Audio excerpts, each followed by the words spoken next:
बड़ा प्रसिद्ध छोटी काशी कहा गया है कैथल को। और जो पुराना नाम है कैथल का वो कपिस्थल है। कपिस्थल, बंदरों का स्थल। कैथल एक नक्शे के ऊपर आए, अच्छा कोई रेलवे लाइन हो, कोई हवाई अड्डा हिसार में बन गया है और स्थानों पे बन रहा है कोई ऐसा स्थान, और सेंटर में पड़ता है कैथल हरियाणा के बिल्कुल। कैथल के अंदर जो अंतिम मुसलमान जो शासिका थी रजिया बेगम, उसकी डेथ भी यहीं पे हुआ, उसका मकबरा बना हुआ है, कहीं चर्चा में नहीं आता, कहीं कुछ नहीं आता। और भाई उदय सिंह का किला मशहूर है यहाँ पे। और कैथल बहुत पुराना ऐतिहासिक स्थान, आध्यात्मिक स्थान और एक महत्वपूर्ण नगर पूरे हरियाणा का, पूरे देश का। किसी समय में हमारा कैथल लोकसभा क्षेत्र भी होता था, पर वो अब कुरुक्षेत्र को बना दिया गया था। और मैं ये कहूँगा कि राजनीतिक रूप से थोड़ा सा पिछड़ा हुआ है, इतना भी कहूँगा मैं कि 1967-71 में गुलजारीलाल नंदा जी ने एमपी का जो इलेक्शन था, एमपी की सीट का होना मतलब है पूरे देश के अंदर एक स्थान आना, और आध्यात्मिक स्थान है। 48 कोस का क्षेत्र है हमारा कुरुक्षेत्र का। महाभारत जब हुआ उसके अंदर अधिकांश कैथल का क्षेत्र रहा। अभी केडीबी ने अपने जो इन्होंने विवेचन किया, पूरे स्थान देखे, तो पिछले जो देखे थे आगे और बढ़ भी चुके हैं अभी 20-25 स्थान, 164 स्थान इन्होंने बनाए थे। तो कैथल के अंदर 61 स्थान कैथल जिले के अंदर हैं, आध्यात्मिक स्थान, जहाँ पे भगवान श्री कृष्ण जी के कदम पड़े।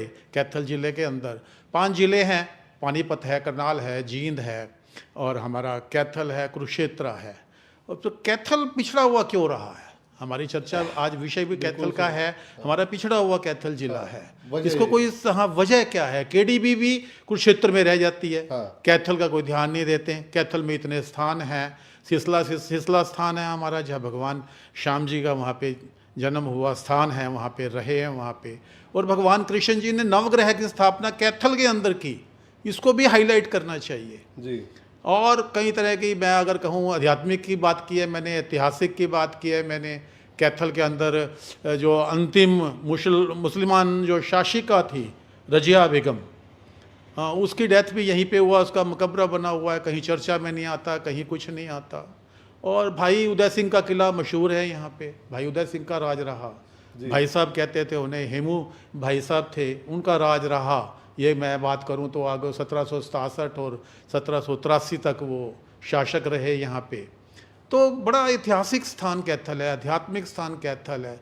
और हनुमान की जन्मस्थली अंजनी माई का टीला प्रसिद्ध है। और जो पुराना नाम है कैथल का वो कपिस्थल है। कपिस्थल, बंदरों का स्थल। हनुमान जी भी थे, बंदर थे, तो उनका स्थान भी अंजनी माई का टीला है। ये भी हाईलाइट नहीं हुआ। तो हमें प्रशासकीय दृष्टि से और सामाजिक दृष्टि से, आम समाज के लोग कैथल को थोड़ा हाईलाइट हों। कैथल एक नक्शे के ऊपर आए, अच्छा कोई रेलवे लाइन हो, कोई हवाई अड्डा हिसार में बन गया है और स्थानों पे बन रहा है कोई ऐसा स्थान, और सेंटर में पड़ता है कैथल हरियाणा के बिल्कुल। और बड़े बड़े नेता भी यहाँ पे हुए, पर कोई ध्यान आध्यात्मिक दृष्टि से नहीं गया। अब ये बड़ा प्रसिद्ध छोटी काशी कहा गया है कैथल को। 11 रुद्री शिव मंदिर है, जहाँ भगवान श्री कृष्ण जी ने महाभारत के बाद शांति के लिए, ग्रहों की शांति के लिए पांडवों के साथ कैथल के अंदर आए और वहाँ पे उन्होंने स्थान नवग्रह की स्थापना की। पूरे देश के अंदर, विदेश के अंदर, कहीं भी कैथल के अंदर नवग्रह की स्थापना हुई है।